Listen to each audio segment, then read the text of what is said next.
প্রত্যেক মুসলমান রমজান মাসে রোজা পালন করেন, যা ১ মাস ব্যাপী চলে। এটি ফরজ ইবাদত। এই সময়ে রোজাদার ব্যক্তি সিয়াম সাধনা করে, আল্লাহর হুকুম পালন করে তার সন্তুষ্টি লাভের চেষ্টা করে থাকেন। রোজা রাখলে শারীরিক ও মানসিকভাবে রোজাদার উপকৃত হয়ে থাকলেও কিছু মানুষের জন্য স্বাস্থ্য ঝুঁকি থাকতে পারে। রমজান মাসে সাধারণত কী ধরনের স্বাস্থ্য সমস্যা হতে পারে এবং এর থেকে সমাধানের উপায়, যাতে আপনি এই পবিত্র মাসে সুস্থ ও এনার্জেটিক থাকতে পারেন, তা জানতে হলে দেখুন পুরো ভিডিওটি। পানি শূন্যতা, ডিহাইড্রেশন। এই সময় সবচেয়ে বেশি যে স্বাস্থ্য সমস্যাগুলো দেখা যায় তার মধ্যে প্রধান হলো পানি শূন্যতা বা ডিহাইড্রেশন। আপনি যদি রোজা ভাঙার পর পর্যাপ্ত পানি পান না করেন, তবে সারাদিন আপনার শরীর থেকে যে পরিমাণ পানি বের হয়েছে তা পূরণ হবে না, যার ফলে শরীর ডিহাইড্রেট হয়ে যাবে। এতে করে মুখ শুকিয়ে যাবে, তৃষ্ণা, ক্লান্তি এবং মাথা ব্যথার মতো লক্ষণ দেহে প্রকাশ পাবে। মাথা ব্যথা, মাইগ্রেন।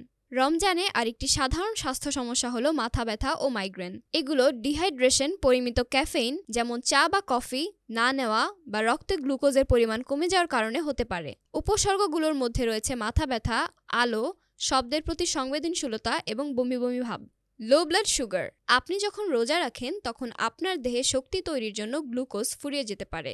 ফলাফল রক্তে গ্লুকোজের পরিমাণ কমে যায়। একে হাইপোগ্লাইসেমিয়া বলে। লক্ষণগুলোর মধ্যে রয়েছে মাথা ঘোরা, দুর্বলতা, কোষ্ঠকাঠিন্য।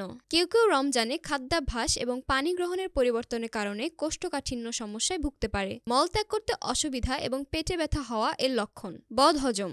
ইফতারের সময় ভাজা পোড়া, অতিরিক্ত তেলে ভাজা খাবার খাওয়ার ফলে বদহজম হতে পারে। সাধারণ লক্ষণ হচ্ছে বুকে জ্বালা পোড়া, পেটে অস্বস্তি ও বমি বমি ভাব। রমজান মাসে সুস্থ থাকার টিপস। হাইড্রেটেড থাকুন। ইফতারের সময় প্রচুর পানি, ফলের রস, অন্যান্য তরল যেমন ডাবের পানি, ভেষজ চা খেয়ে থাকতে পারেন। অতিরিক্ত চিনিযুক্ত পানীয় এড়িয়ে চলাই ভালো। পুষ্টিকর খাবার বেছে নিন। ফাইবার, প্রোটিন ও স্বাস্থ্যকর চর্বিযুক্ত খাবার বেছে নিন, যেমন হোল গ্রেইন, ফল, শাকসবজি, বাদাম। এই খাবারগুলো আপনাকে সারাদিন প্রাণবন্ত রাখবে। চিনিযুক্ত ও প্রক্রিয়াজাত খাবার এড়িয়ে চলুন। চিনি, প্রক্রিয়াজাত কার্বোহাইড্রেট বা আলট্রা প্রসেস ফুড খাওয়ার ফলে ব্লাড সুগার বেড়ে যায়, যা ক্ষুধা বৃদ্ধি ও ক্লান্তির কারণ হতে পারে। রমজান মাসে এই খাবারগুলো এড়িয়ে চলুন এবং খাওয়ার সময় স্বাস্থ্যকর খাবারগুলো বেছে নিন। ধীরে ধীরে খাবার খেতে হবে। খাওয়ার সময় আপনি তাড়াহুড়ো না করে সময় নিয়ে নিন এবং প্রতিটি খাবারের স্বাদ বোঝার চেষ্টা করুন।